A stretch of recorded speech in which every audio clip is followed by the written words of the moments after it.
can install the new diaphragm. Now the easiest way to do this is to put this through the washer first. Push this into the diaphragm instead of putting the diaphragm on and trying to put the bolt in it. And also make sure that this washer is facing out this way.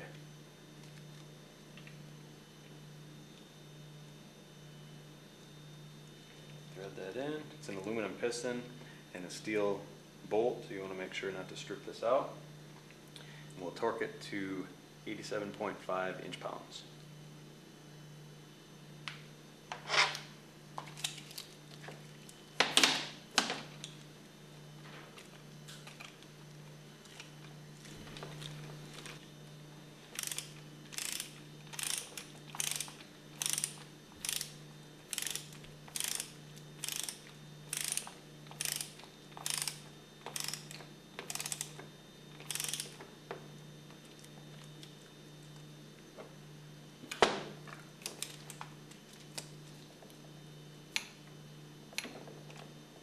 Okay, and then you'll want to turn the stroke of the piston down to seat the diaphragm into the housing.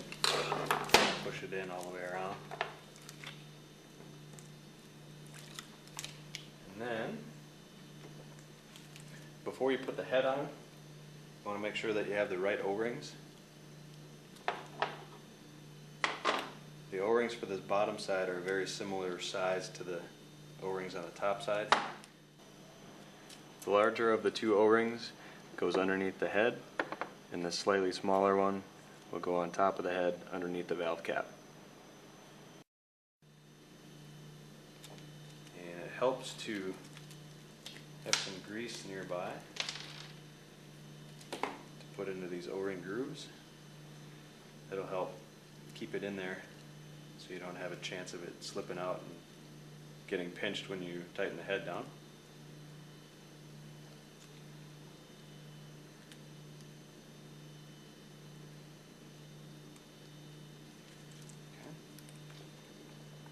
Okay.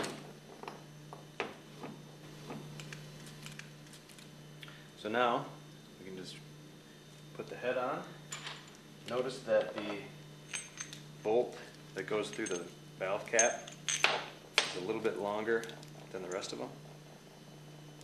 Make sure that you put these shorter ones around the head and then this longer one through the valve cap.